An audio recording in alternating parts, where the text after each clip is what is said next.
Welcome back, everybody, to another episode of Comic Shop Talk on the Late Night Collectors Community. I'm your host, Nico, and join with me today, as always, back in the flesh, we got Chris over here. What's going on, man?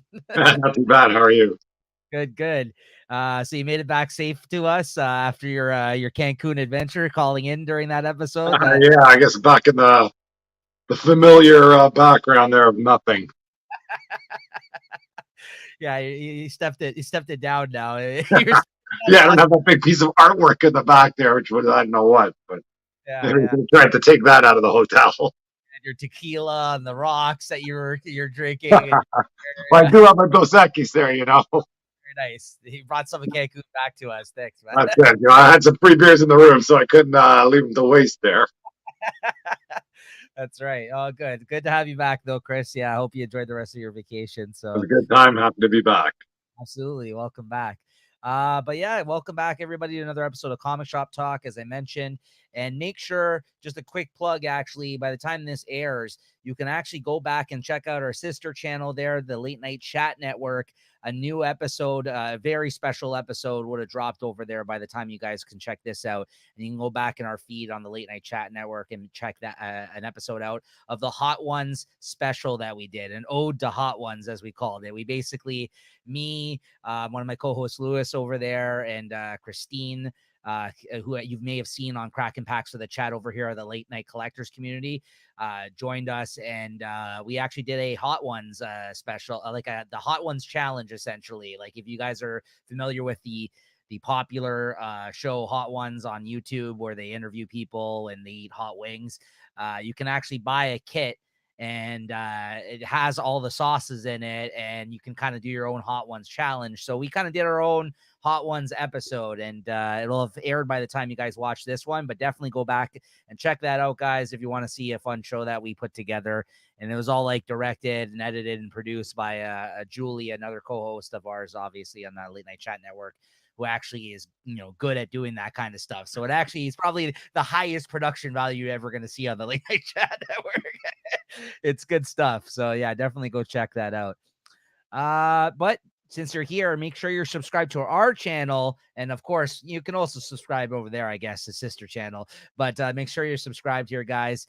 And you can always check us out here every week with new episodes of Comic Shop Talk. And this week, we're going to be talking about the new comics that came out for the week of August 16th, 2023.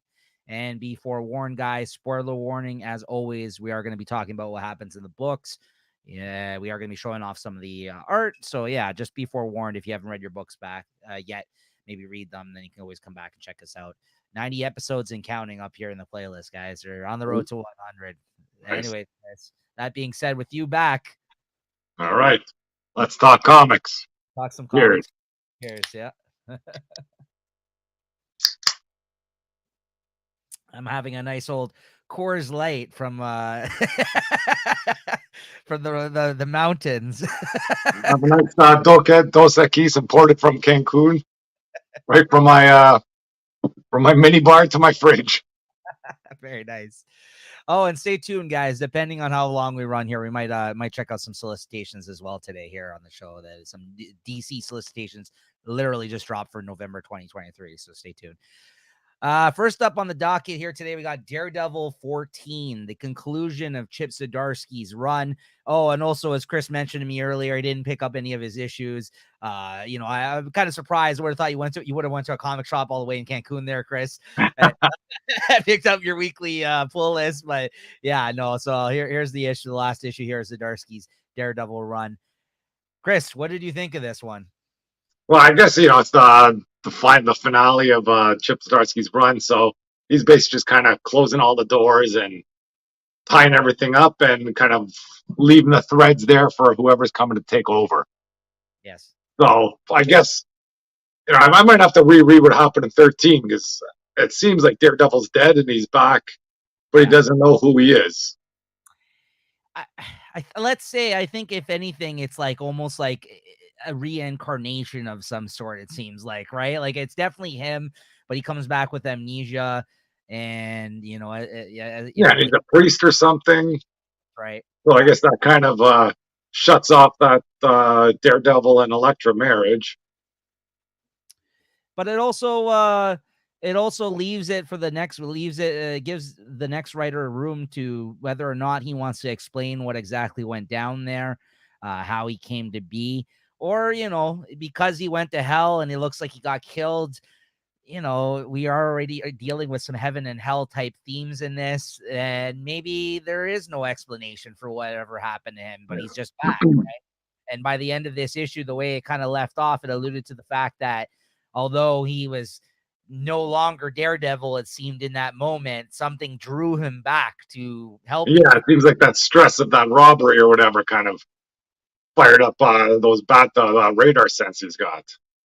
That being said, though, I thought this was a pretty good, solid, stuck the landing kind of cleanup issue where, like you said, you got to kind of put everything back where it was in a way because the next writer is coming on. And Daredevil has like a history of the writer fucking over Daredevil for the next writer. Like there's a bunch of writers that have, when they've left this title, they're like, okay, I'm going to put Matt in jail. Have fun. You know what I mean? Like, and I gotta say, this was pretty a clean kind of getaway, I think, in terms of like where he left the character for the next writer, Zdarsky. I think he did right by him in a sense. Like, yeah, maybe there's some explaining to do, but about his current status quo, and he did kind of leave some balls in the air for him to kind of pick up on with some of the the story threads he kind of left. Elektra's kind of still in play, but there were some nice moments in this. I like the Foggy stuff with him working with that cop, that Officer North, Detective North. Now I liked this moment with him talking to Mr. Fantastic, talking about him. Like, I thought this was a good issue. I honestly, like, nothing where it blew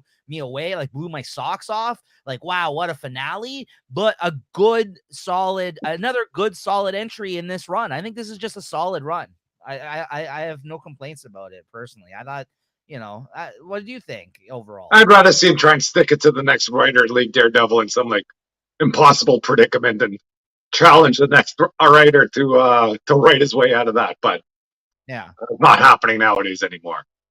That's usually the case, though. So, yeah, to your point, yeah, I am surprised. And that usually is the case with this character as well. So, I mean, yeah, he didn't leave too many stones unturned here, I feel like. I don't know what the next writer has planned, though, to your point, right? I don't know. I don't know. I guess we'll see. Yeah, but it didn't leave me too excited for the next run. Like there's no sort of no big cliffhanger at all or anything. So I will be buying the first couple of issues. I'll give it a chance, but this one could be on the chopping blocks. Ooh, wow. I don't know if I'm ready to drop Daredevil, man. I usually always I try to read Daredevil. It has a long storied history of having great writer after great writer on the title. Like it's one of those titles I think that's one of the most consistently written, in my opinion, Marvel comic in terms of all the creative teams that have worked on it. I think it's like and like I collect like a lot of the paperbacks and omnibuses of the Daredevil stuff too, and I have I don't know, like the last like 20 years, I feel like worth a Daredevil on my shelf. Maybe there's some points in the 90s I don't have, but like there's a long run, at least like since the early 2000s, I probably have owned everything in collected edition. I think it's always been pretty solid. Like I think it's a hard fucking character to screw up. I think this is just going to go down as another really good run in Daredevil's history. This Zdarsky run. I mean, I'd give the run like a 4.25, maybe even a 4.5 at times. I think it was a pretty good fucking run. And Marco Cicchetto in this issue, like always, I think killed it on the artwork. I think he did fantastic work on this series. I just thought it was a solid issue, but and it's definitely a standout. I felt like in this week, to be honest with you, there wasn't too much exciting for me this week, but Yeah. Yeah. So what did you give this 1 out of 5? I'll give it a 3.75. I'll give it a 4, maybe even verging on 4.25. I thought it was a good issue. Overall, the run. What'd you think of the run? Yeah, I thought the run was pretty decent. It came a lot of moments. Had a lot of hype to it, and I think it lived up to a bit of that hype. I give that run easy 4.25. Yeah, same. Yeah, I think they're already soliciting the first volume of the omnibus, which is going to collect like the first half of Zdarsky's run. So looks like I'll be adding another Daredevil book to my shelf. Yeah, I need that Cicchetto art in oversized format. Really great stuff. Nice. All right, next up we got Ghost Rider 17, which is I guess the first issue of the crossover between Wolverine in this title. We talked about, I guess, the prelude last issue, the alpha issue, last week. What do you think Yeah, of this? yeah. I don't know. This didn't leave a big impression on me, and I thought it was more the same as the Alpha issue. I don't think anything big happened here. No. I know they're trying to bit more of a horror story, but I didn't have any strong feelings for this one. What do you think of it? Yeah, same. It was all right. I mean, it's not a a standout. I feel like for either of these characters, maybe not even a standout amongst the times that these characters have crossed Yeah, over. Because I've read some fun stuff in the '90s with these two characters, of course. An interesting kind of like murder mystery type stuff going on with like with this like it could lead to something interesting in the next issue, but it's only 4 issues though, this yeah. crossover. It's Well, not so it. I'm glad it's a short Yeah, crossover event. yeah, it's fine. I mean, I wasn't reading Ghost Rider prior to this, which Benjamin Percy I think is also the current writer on. But I if I got to compare it to what came before it in Wolverine, I was way more interested in that story than this one. Yeah, It was okay. I don't think it was bad, but it was very basic so far. And like, if you're a fan of these characters, I don't think you'll hate this, but it was fine. Yeah. yeah. That's about it. It was fine. I didn't buy it, so I'm not. I don't feel bad that I'm missing out on anything.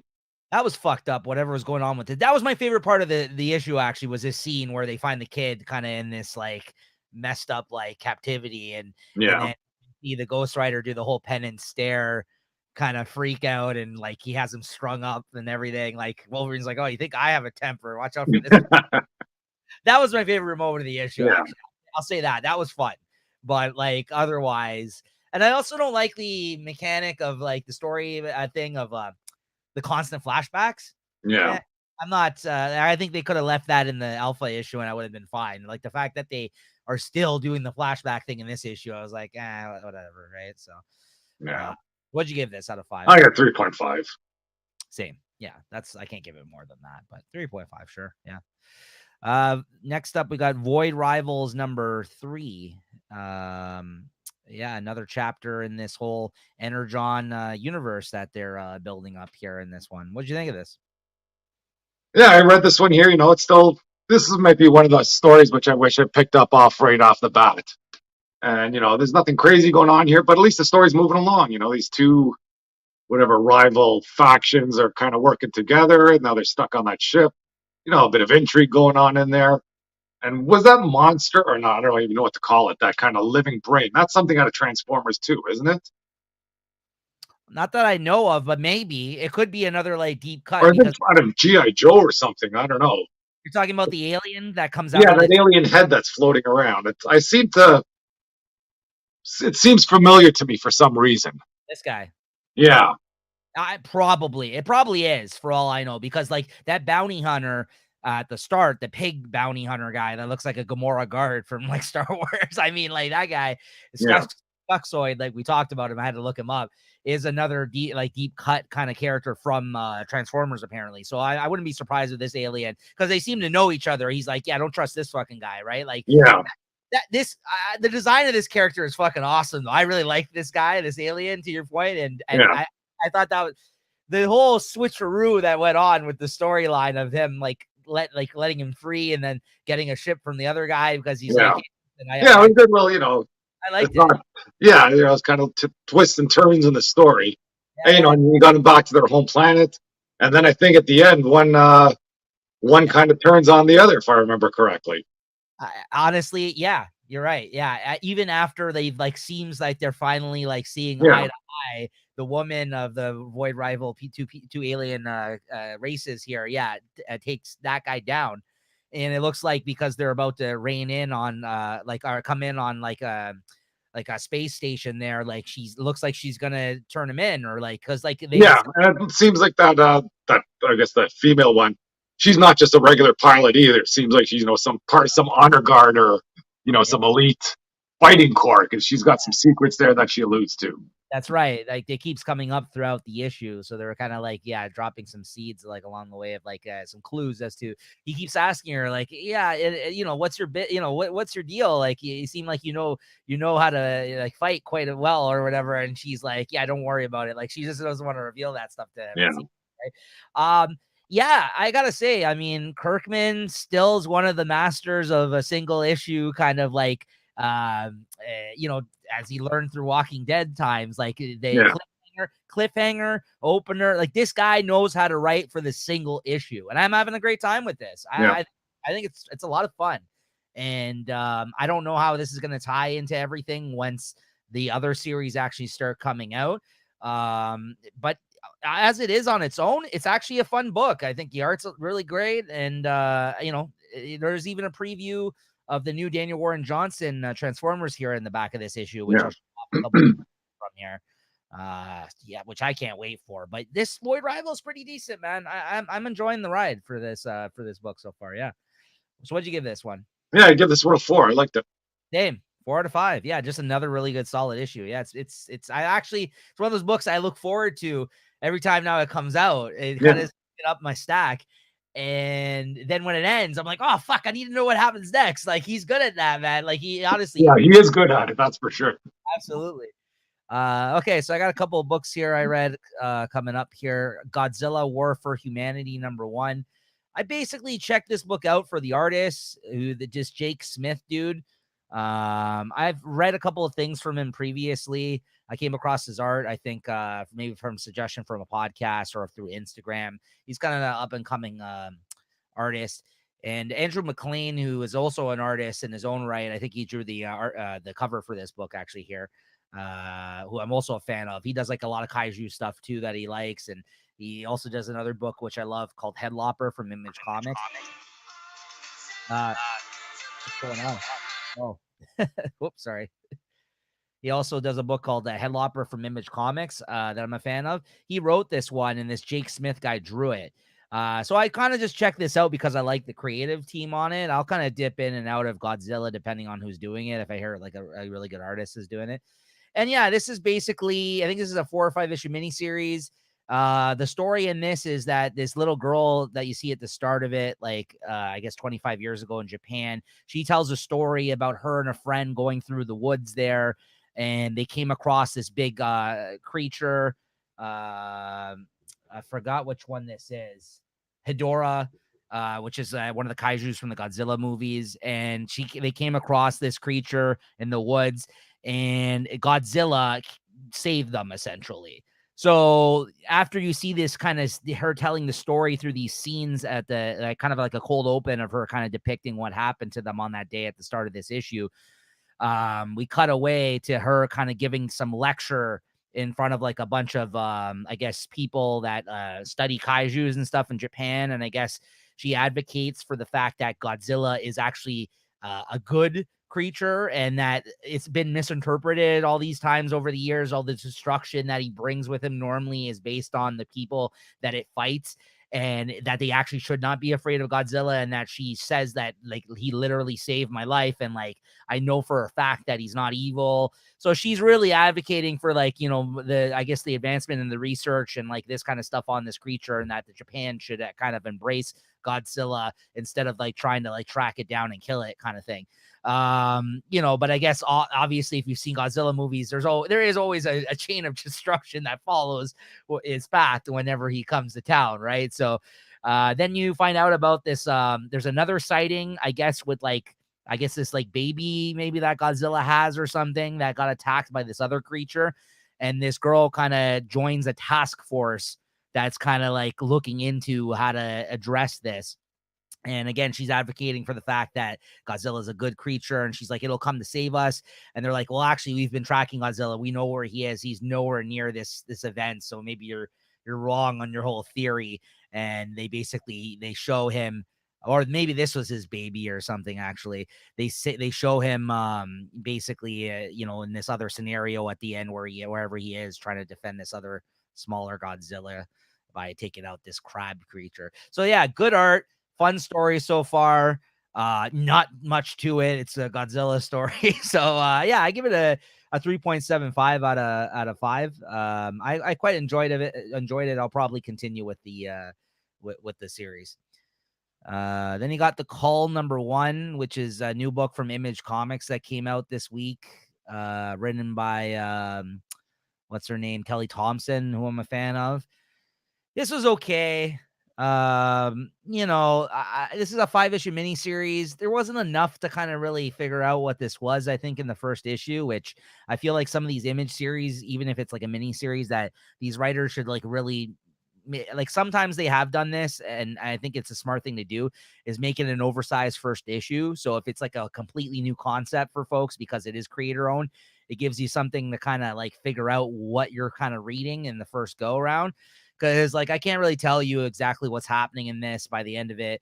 It kind of felt very Stephen King-ish at times, which I think is a compliment to kind of maybe some of the themes in this, which are interesting. But basically, this girl, I guess her brother or something, has gone missing, and she gets together with like a bunch of like friends of hers, and they're gonna go check out this coastal line cave area, where he may have disappeared years ago, or some time ago. And they get there, and then they get to this cave, and like on the other side of it, like there's this whole other kind of world, it looks like, or like almost like you're stepping into Narnia or something like that. And then like the girl's like, well, I'm going in, like you guys can go back if you want. And they're like, no, we'll all go in. And they basically, that's kind of where the issue ends off. So I can't really, the art's like super realistic, like hyper realistic, photorealism type stuff going on, which I'm not usually a fan of the art like that. I like it a little bit more cartoony, but I will say, despite me not loving that kind of art, usually it looked really good. And I think it's probably the right call for the story I think that they're telling here. So this is kind of the whatever's on the other side of this cave. So yeah, I don't know. I'll probably stick with it. I'm not picking it up physically. It's a 5-issue miniseries. I'll give it a 3.5. It wasn't bad. Chris, Death of Venomverse #2. Yeah, I kind of just read this one because it was popping up there on my, where I'm reading the online comics.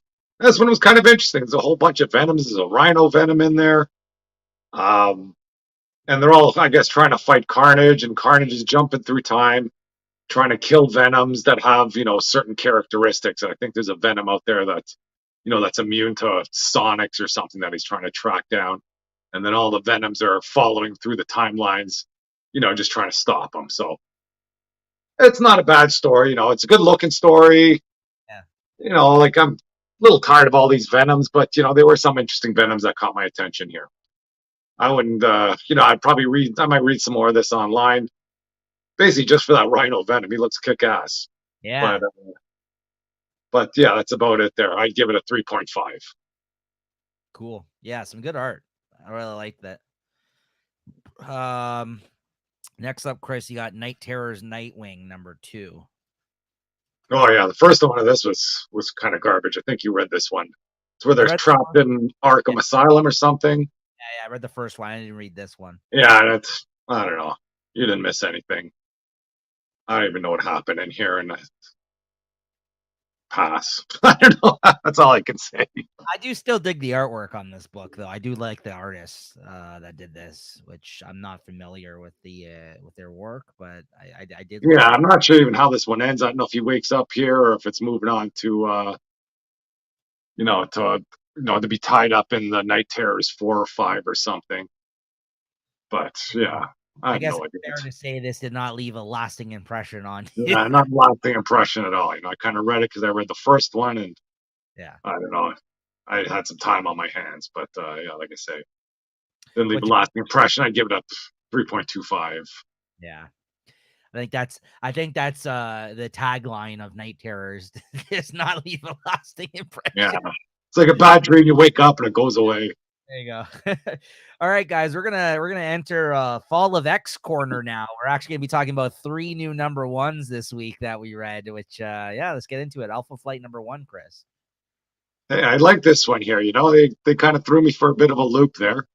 Even all the solicitations are talking about how Guardian and his crew are sort of working with Department H, trying to round up the mutants and things like that. And I couldn't really quite get behind that story. And I was happy to find out at the end that that may not be the case. So, and it's good seeing, Guardian and all those people. I haven't seen these guys in ages. I thought the art is great. I love Guardian. That Canada suit there. It's perfect. What do you think of this? Well, of course, we have to enjoy this because we're Canadian, and this is the Canadian super team, mutant team, Alpha Flight. I gotta tell you, Chris, that until that last page, I was done with this fucking book. What a reveal! I gotta tell you that much, guys. Like, I can't even say I'm gonna give it that high of a rating because, like, I hated on this book for the most part because I'm like, oh man, because listen, for the past little while, Alpha Flight has been kind of working for Captain Marvel. Like, she's been like, for whatever reason, that she's like using, like, they're in a space station with her, and she's been kind of Yeah, like, I guess it was a way to kind of have them involved still, Alpha Flight, because they're not really that popular of a property. But of course, everyone remembers the John Byrne Alpha Flight from back in the day. And a Canadian, if you're a Canadian comic book fan, of them, I feel. But we don't really get long runs of this series. You get a miniseries every few years, right? And this is the same thing. It's like a 5-issue miniseries. Ed Brisson, a fellow Canadian who I'm a fan of his work, wrote this, but they're sucking at the government's teat as they normally do in this book. And the whole fucking time, like, it's like the team's divided, and it looks like they're actually going against the rest of their fucking team in this. And at the end, to Chris's point, I almost want to spoil it, because for anybody who might read this or not want to, like, I almost want to spoil it, but I'll leave it out there for you guys. But let's just say it's not everything is not what it seems, but it made me really fucking mad, where to the point where I'm just like, I don't want to fucking read this super team, right? I'm like, what kind of Alpha Flight is this taking over? I'm like, what is this shit? And yeah, then by the end of the issue, I was like, oh, okay, all right. I was like, all right, I'll give it another issue now. So yeah, they almost lost me though, Chris. I gotta tell you, I was really upset with this one. I'm just like, oh man, they're taking orders from the fucking government. yeah. And I couldn't see how they'd be, on board with what the government was talking about. Because it Yeah, seems like all like mutants have gone to Canada as a safe refuge, and yeah, they're trying to hunt down these mutants. They got their own Sentinel program, the yeah. box Sentinels All of a that sudden, that are going to be coming online. So we'll see how it all, goes. all of a sudden Trudeau walks in. It was like fucking Trudeau's Alpha Flight there for a moment. They're all getting sanctioned. They couldn't see their own news. I don't know what was going on.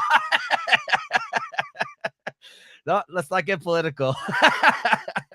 What'd you think of this? What'd you give it? Yeah, I'll give it 3.75. It was better than I thought.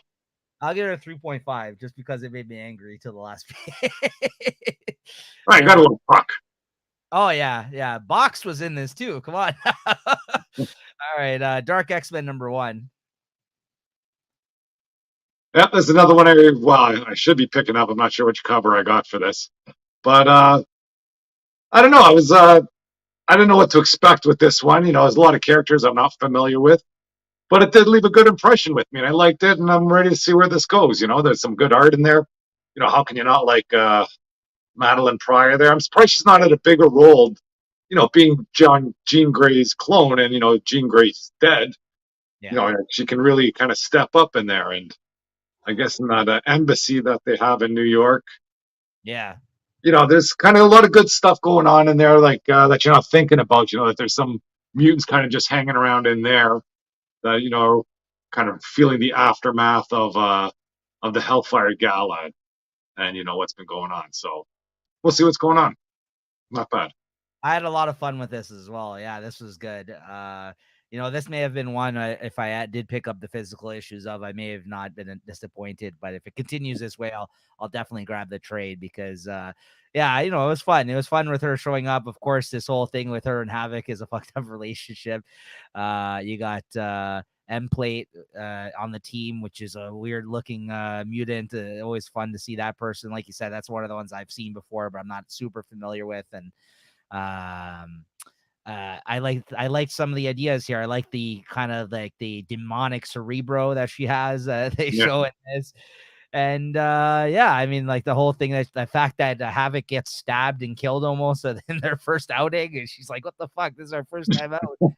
You did, right? I thought that was awesome. So like, yeah, and that weird other whatever this like tentacle mutant is. I don't even know what the hell It is. I don't know, but this is like the Dark X-Men, though. They are like some gross, demonic, weird-looking creatures, most of them. And oh yeah, and that's Nightcrawler's dad there too. Yeah, the Veil or whatever his name is.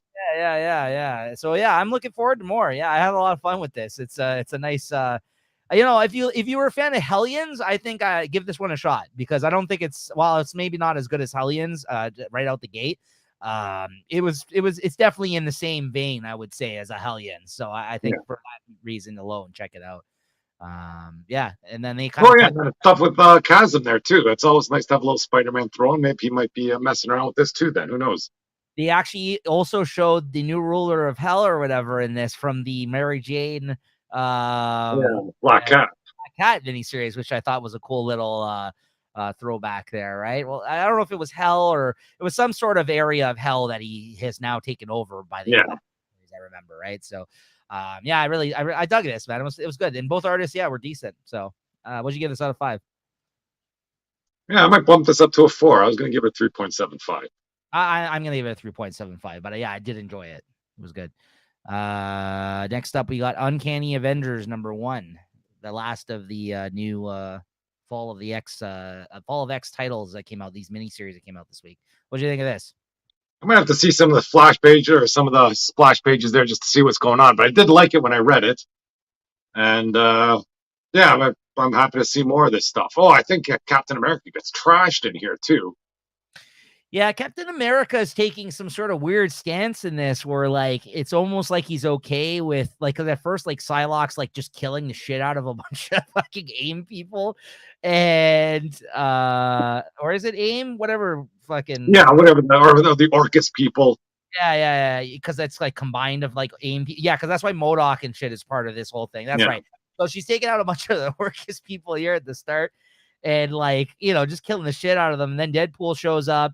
And Captain America shows up, and then he kind of is like, we should join up like as a team with like which they've done before the Uncanny Avengers concept, and which I kind of like how they revisited that. They mentioned the fact that Deadpool used to be part of that team, and Captain America felt that he owed it to him because for anybody that remembers during Secret Empire, the evil fucking Captain America was actually the one that ran that team at that time, the one that was working for what do you call it? They're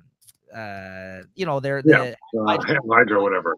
Hitler fucking Captain America essentially. So but Deadpool thinking it was Captain America at that time was helping him out, like and listening to what he like had to say, and he was basically part of that team and listened to everything he asked of him. So in this they kind of talked about that, which I thought was a nice callback because I think Jerry Duggan also did that stuff if I'm not mistaken. And I like that. I love that Psylocke's actually on this team. This is Psylocke, not the Captain Britain version of her. This is like her, or I forgot what her name is, but basically the one that was the Ronin or something. Yeah. So I like that. Captain America. It's weird because he kind of is okay with them. Yeah, that seems a bit out of character. That he's okay with them, wiping out there, like just kind of. Indiscriminately killing the enemy. And, and he kind of says, oh, I have some, some experience with fascism. But even back in the day, it's not like he was out there wiping everybody out. I guess he was fighting them, but everybody just kind of knocked unconscious. But here, they're just like freaking slicing and dicing, and he's not batting an eye. Yeah, well, that's the thing. Well, that's why Solak at first is like, yeah, I don't know if we want to join your team because you're not gonna take care of business like I am after she fucking just killed a bunch of people, right? And then he was just like, he just says to her, he's like, then avenge them, like, and there's like there's a panel of like a stern looked fucking Captain America. So you're right, that was kind of weird. But I don't know if he's like gotten to the point where he's been pushed to this or something, but I'm kind of down with it. I mean, I'm like, oh, okay. Yeah, I'm down with it, but it seems out of character for him. It does. So I agree with you there. So I don't know what's happening there. And then there's a whole reveal of the Captain Krakoa. We don't know who this guy is still. That will be interesting. I'm looking forward to that. Heard some rumors. It might be freaking the Hydra Captain America. Maybe again. I don't know. But yeah, this was also fun. I had a good time with this. I'm looking forward to more. I mean, I'm looking forward to more. It's a great art in there, great action. Like when I read this comic, I remember it just seemed to go by so quick. Like, I finished, you're already at the last page. I'm like, what is this, a shorter comic? But no, it's just like all action, every panel counts, sort of. I gotta say that they've been doing these one-page kind of things with setting up this Hickman Gods series that's Yeah, gonna. Most of these things have done nothing for me. These one-page kind of yeah, teasers that they've been putting in this issue, but the reason I put up the art for this one was actually quite good. I thought this kind of alluded to some very interesting things about somebody smuggling tesseracts from other universes into like they basically have a dead eternal from another universe on their table that they're inspecting in this, and they show like a table there full of like several tesseracts that they've basically gotten from other people that are coming over into our unit, into the 616 universe. So I don't know what the hell is going on there, but that kind of whatever they're alluding to in this one actually piqued my interest quite a bit. I was like, well, that's interesting. But otherwise, these Gods one-page teasers really haven't been doing much for me, I gotta say. yeah. But I'm still looking forward to that series. But would you give this out of 5 then, Chris? I'll give it a 4.25, I think. I'll give it a 4. I did like it. I think I was thinking of giving it less, but while talking about it, it was probably my favorite out of the 3 Fall of X books that came out, I think. Yeah. Miniseries. Next up, we got Batman, Superman, World's Finest, number 18. Did you read this one? I don't know. Might have to go through the splash. Oh, yeah, I read it. It's where Superman and Batman sort of meet again, or is it a new meeting for them? I don't know. Or like Yeah, a reimagination of their first meeting. Who knows? pretty much. We've seen this story done so many times, but this was just yet another one. Yeah, Done with another artist, which I think this story is going to be just 2 issues prior to the Dan Mora returning for that long-awaited yeah, King. Boy Thunder. Boy Thunder storyline that's going to be coming with the Kingdom Comes tie-in. But yeah, I just love this series, man. I still had a lot of fun with this. Yeah, it's still a good story. I didn't mind the reimagination. I didn't follow like their big meeting. And, they have fun meeting each other, and yeah, it's not bad.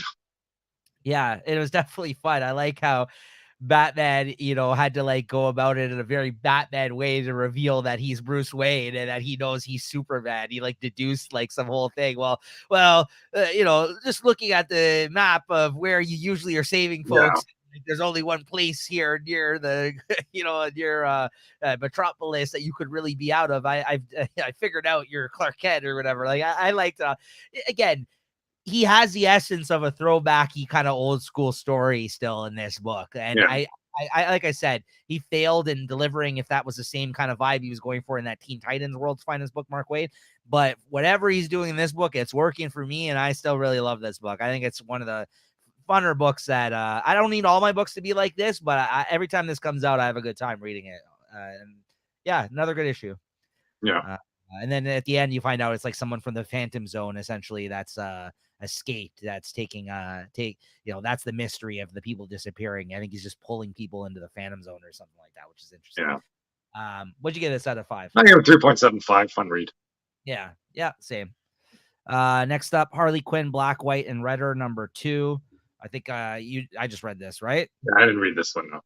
Yeah, this is another issue in this Harley Quinn anthology book. I gotta say, if I had to compare the first and second issue, I like this issue less, I feel like. And I mean, maybe that's due to the creative teams that were involved. But like I said, when it comes to anthologies, it's always a mixed bag. But this one was all right. This is kind of where she gets Santana to bust a spell out on Harley Quinn. They kidnap her, and she tells her to like make it so she can change her origin story, so she never met the Joker, essentially. Like, she doesn't want to be associated with that whole thing, that toxic relationship that's part of her origin or whatever. And like she gets reimagined as the Batman origin, and then she kind of gets reimagined as a Superman origin, and she finds out in each person's origin they've all had trials and tribulations, bad things happen to them. And she was trying to explain to her, like, this wasn't a smart idea. Like, let's not go down this road. And there's like a whole sequence where she kind of goes, they show like a couple panels of her being, Green Lantern. And she's like, oh no, not this Guy Gardner version or whatever. She's like, turn me into Wonder Woman's origin. And each person comes with their own complications, right? So by the end of it, they're like, what makes you you is like the fact that you overcame all that and blah blah blah, something Yeah. like that. But it was all right.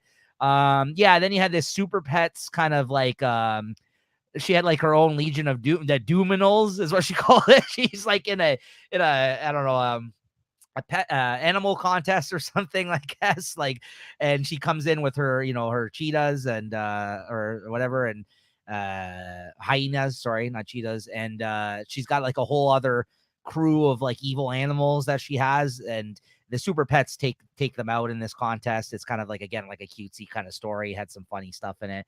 Yeah, and this last one, I didn't really care for this one all that much. It was kind of like a meetup with her and Gordon, and he tries to say that he's going to take her in, but by the end of it, she kind of like, he lets her get away. It was fine. I don't know, I give it a 3.5 out of 5. It had some, there's a couple of stories were decent actually out of the 3 stories, but nothing where I'm like, yeah, I think I need to give it a higher rating. The artists were maybe not as good as the first issue either, in my opinion. Next up, you got Batman White Knight Presents Generation Joker number 4. Yeah, Chris. Yeah, that's what it kind of felt like. It's getting back on track again. Yes. Thought it was a little better than the last issue. Yes. And what this is out of 5 issues, I think, this series, or 6, I think 6. 6. Okay, so we still got a bit more to go. But once again, it's still nothing that's wowing me. I think they got Bruce Wayne coming back, or Batman kind of getting back into the picture at the end or something like that, if I remember right.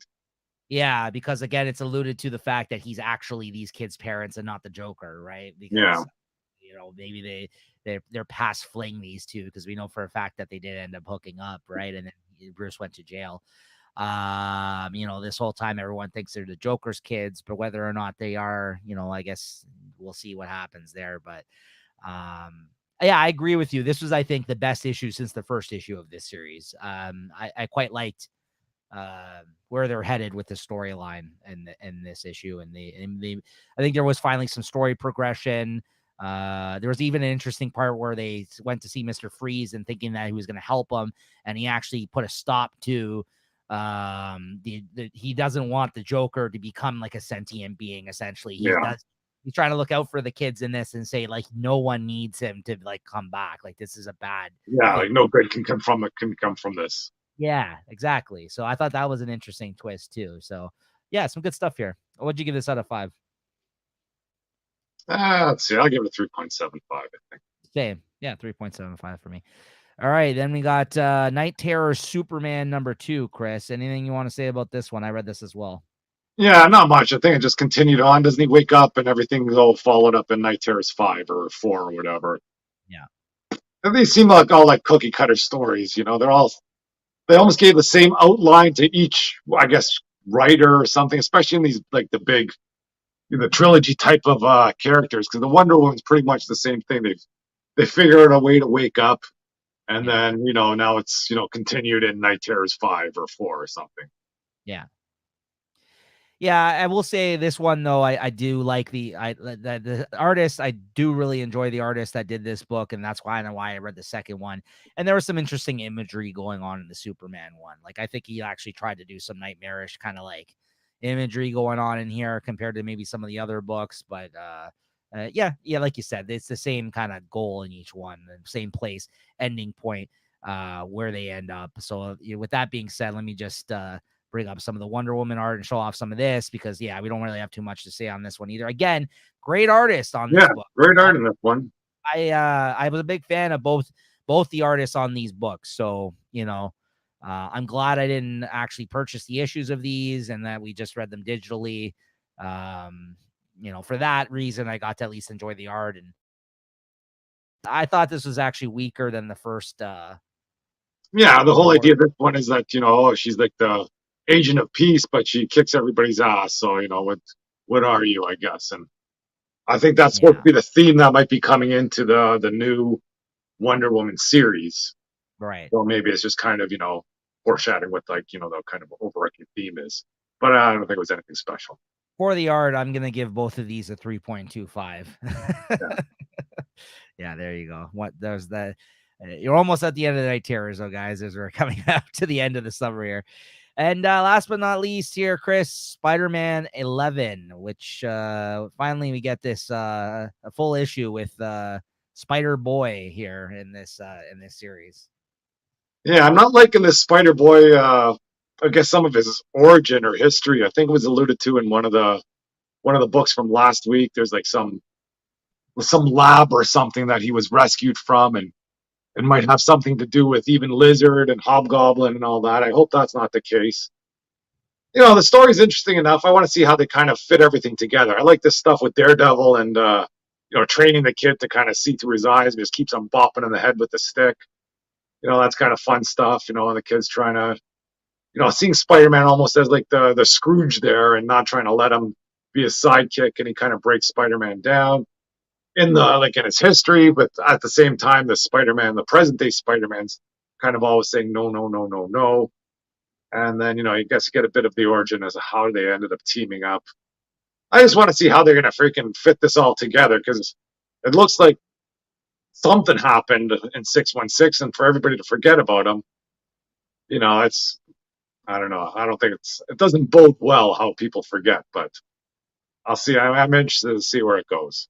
I actually quite liked this. I thought it was fun that they used elements of the Daredevil stick origin, like training in this, where he called him Club or something like that. Right? I kind of liked that, and I liked how Arcade was the villain in it. I always like a good Arcade appearance. There were some fun things in here. It came out of kind of left field. Some of the elements. It's grown on you. I don't care about Spider-Boy, but I liked the story elements that he threw in here. I mean, he had him meeting the Fantastic Four and making him a suit, like all these occurrences that supposedly happened. Yeah. So I'm interested in how they're gonna end this story, or how they're gonna fit this all together. Look, if you're gonna insert this fucking history somehow into the grand scheme of things, yeah, it's brutal. Like, I can't see it being ending well, but I hope they do figure something out. But if you're gonna do it, at least they had some fun story elements in it, and I dug what he kind of gave us in this. I had a lot of fun actually with this, surprisingly, and the whole thing about him having all the eyes and having to like center in on certain eyes and stuff. I don't know. It was kind of, I don't know. I think the Daredevil thing was the thing that really got me, though, truth be told, and then Arcade showing up. Yeah. This is a weird fucking story. It was just odd, right? So, yeah, what'd you give this out of 5? I'll give it a 4. I like this tone of the Spider-Man. Once they got rid of all that, whatever, that Spider-Verse from the beginning, this is not too bad. I would also give it a 4. Yeah, surprise, man. It was the surprise of the week for me, because I was kind of done with this series, but I'm not picking it up physically anymore. But I think it's gonna relaunch. You're missing out on keys. It's gonna relaunch the Superior Spider-Man anyways now. So no, I got the first appearance of Spider-Boy, so I'm good there. But all right, so that's gonna do it for what we read this week, guys. Yeah, we got some time. Let's check out the November 2023 solicitations for DC Comics, though, guys, before we end out the week here. So let's take a quick look at those. Oh, that's your cue, Chris. You can light up your solicitation smoke. All right, let me just bring this up here.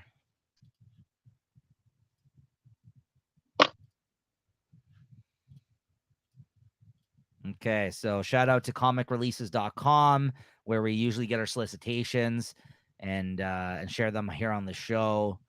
It's a good site, and he does a good job of updating it. But yeah, here I have no idea where any of these are. I think maybe Chris, did you already take a peek at these? Or oh, I did take a look. Yeah, there's a lot of garbage here. The first time I don't feel like I looked before. I'm not sure what's on here, so let's take a look. Titans Beast World #1. Is he doing one shots or Tom Taylor? Like the Titans Beast, like, I don't know, this is going to be like another almost another event, I guess, for December or November, December. It's freaking Beast Boy everywhere. Already? We're only a few issues in. Yeah, I don't know. I think I'm out on this one. I'm out on it too. I like Beast Boy and all that, but freaking no. I mean, I might read this digitally. I do want to lately, like I said, we've only had 2 issues of it. I do want to. I'm all in at this point on the Tom Taylor Titans. Like I've been rooting. I've wanted to like that book because it's an extension of Nightwing, I feel like, in a way. But The fact that they're already doing like one shots or events and stuff outside the book after the having not the book on the stands for the last 2 months with Night Terrors does not bode well for me. I don't like this. Yeah, DC proudly presents the Titans' first crossover. Yeah, I don't know about that. I'm not gonna probably pick that up, but I might read it. Titans Beast World Tour Metropolis #1. Yeah. What It's not is this? looking good. A whole month of this Beast Boy event, eh? What the fuck? Waller Rising #1. Yeah, I think I'm out on all that. I might read the Tom Taylor one because he writes Titans, but I'm out on these other tie-ins issues. Titans #5. I guess this is going to be obviously focusing on that. No, Swamp Thing's in this issue, it says here. Well, that's fun. Okay, I'm down for that. I'm in on the Titans book. Then what are they doing with the whole Beast Boy thing then? That's weird. Okay. Titans Beast World Evolution #1. No. Batman Off World #1. Yes, I seen this announcement. I am fucking super pumped for this. Jason Aaron's finally coming over to DC. He's been on an exclusive Marvel contract for a long ass time. I cannot wait for this book. I'm in on this 110%. How about you, Chris? I'll probably give it a go. This is a first of a 6-issue miniseries he had announced where I think Batman goes into space.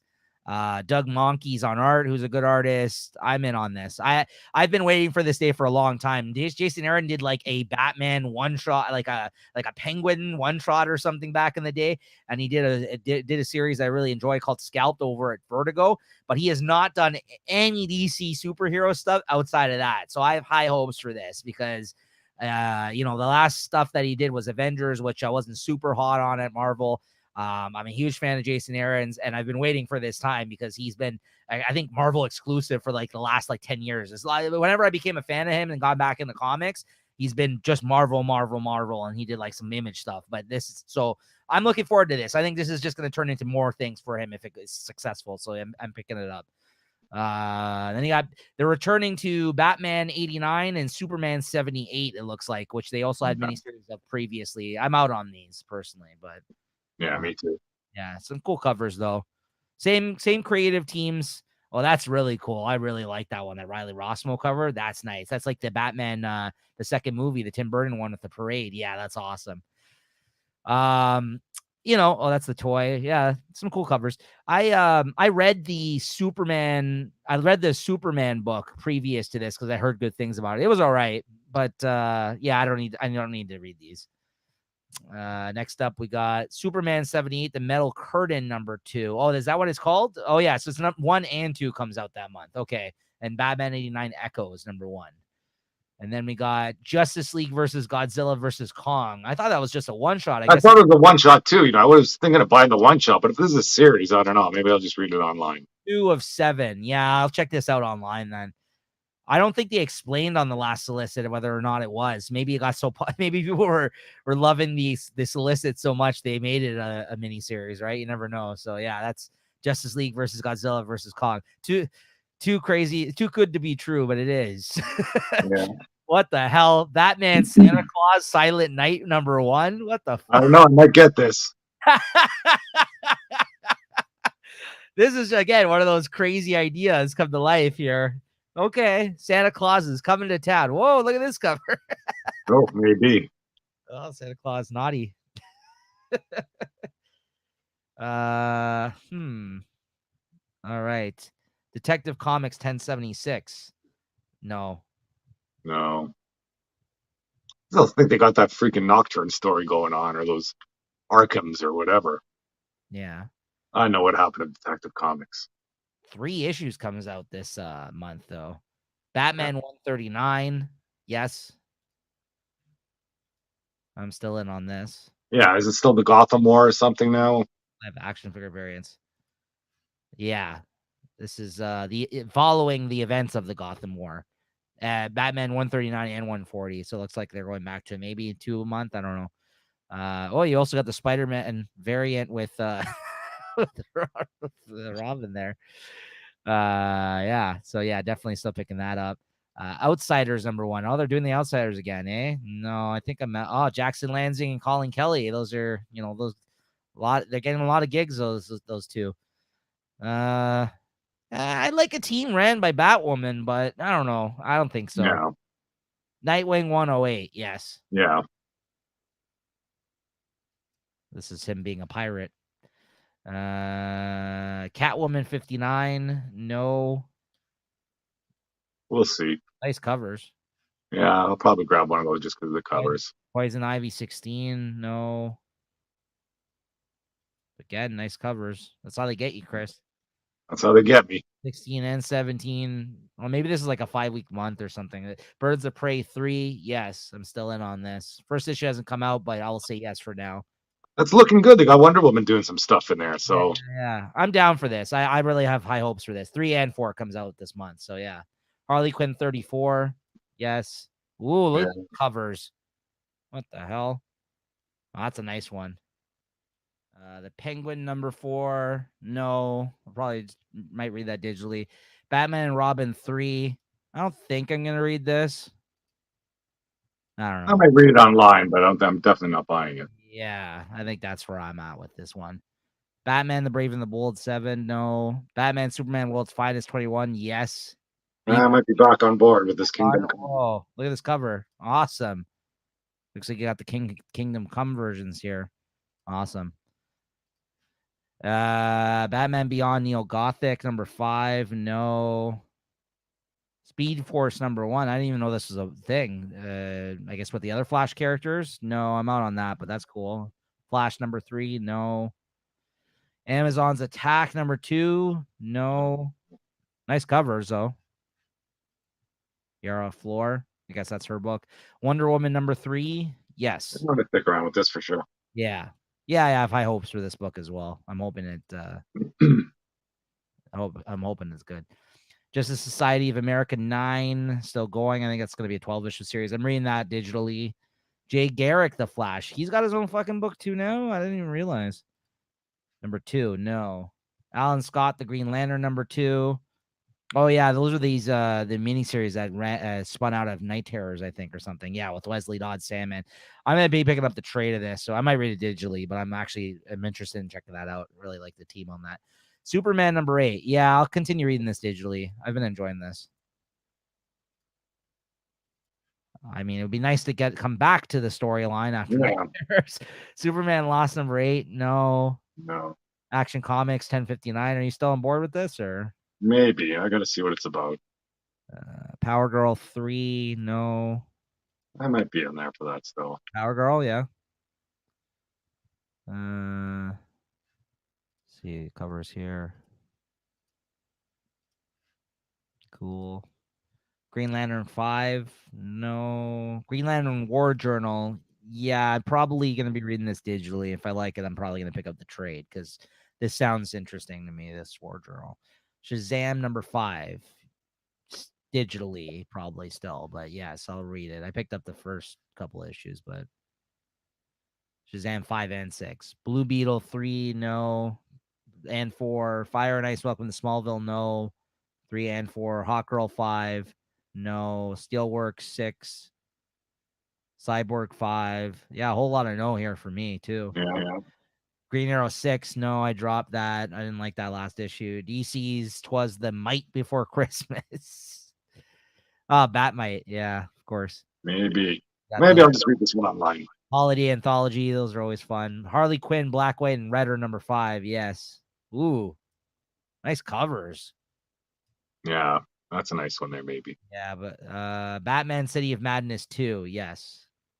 This sounds good too. This is another one of those prestige format black label thing, 2 of 3. Adventure Comics, Fasimil, no. All-Star Fasimil, Batman Fasimil, Doom Patrol Fasimil. A lot of Fasimils here. Or Facilimies or whatever they're called. Wonder Woman, Danger Street 11, no. Fables, no. The Joker Band Stop Laughing, no. Wildcats, no. Looney Tunes, Scooby-Doo, no. World's Finest Teen Titans. Yeah, a whole lot of what's going on with their publishing line coming out of this fucking nightmare. I feel like started some new things, but there's like I feel like they're lacking in some categories. Maybe they're about to slow roll out some new stuff moving into the new year. I don't know. All right, well that's it. That's the DC solicits for November 2023. Not a whole lot to write home about. Something I'm looking forward to though. So yeah. All right, and speaking of what we're looking forward to picking up, Chris, what are you looking forward to picking up next week, my friend? Let's see, at a Marvel. I think Immortal Thor's coming out next week, so we'll see what's going on with that. Marvel Unleashed, our friend is it Kyle Starks. Yep. Let's see what else we got. Spider-Man 32, looking forward to that. Invincible Iron Man 9. Venom 24. I think this one's we got a new writer on this one too, I think. Al Ewing, so that's not too bad. Yeah. And Doctor Doom's in there. I think I saw some preview art for that, so that's pretty decent. Yeah. And I probably might read a few other ones there, some of the X-Force or the Fall of X tie-ins. Right. And let's see what's going on in Let's see what's going on in DC.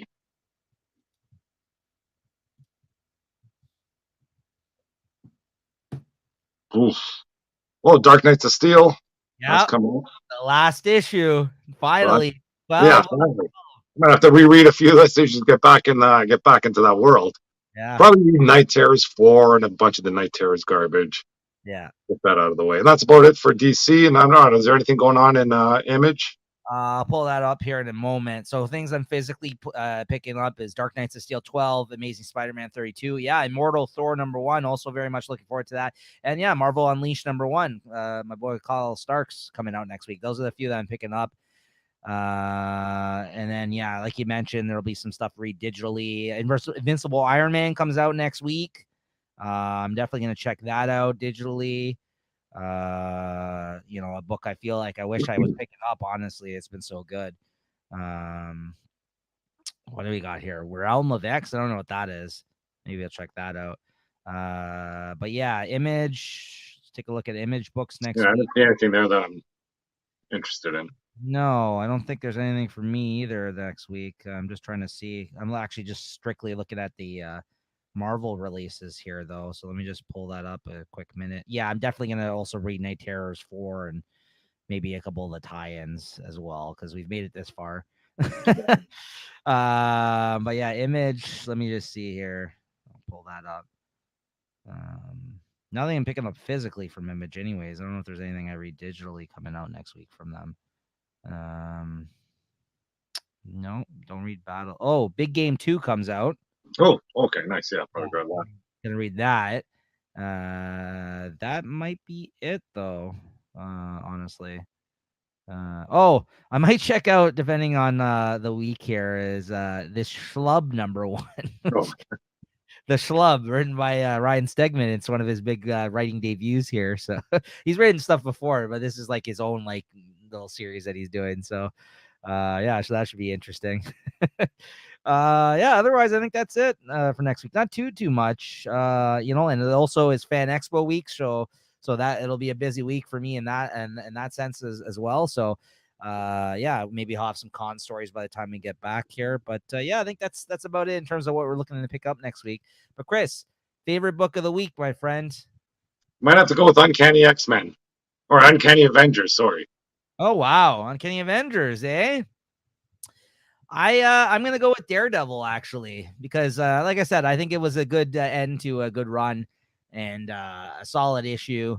And I would say the runner up would be Void Rivals actually this week for me because I've been enjoying that series. But yeah, like I said, nothing was a huge standout this week or blew my socks off, but I'm gonna give it to that book out of respect almost for like a good run done, and he didn't fucking fumble the ball at the end here as far as I'm concerned. So I think it was a solid issue. And in a week like this, I feel like if there was any big content, like big books that came out, I think that blew this out of the water, it wouldn't have stood a chance. But for that reason, because it wasn't a crazy week, I gotta give it to Daredevil. So yeah, good solid run though. Check it out. Nice. All right. That's gonna do it for this week, though, guys. Mike, make sure to check out the Hot One special over the Late Night Chat Network, as I mentioned, and you can also catch us back here next week, as always. Me and Chris here talking about this next week's book releases. All right, guys, thanks for tuning in. Later. All right, cheers.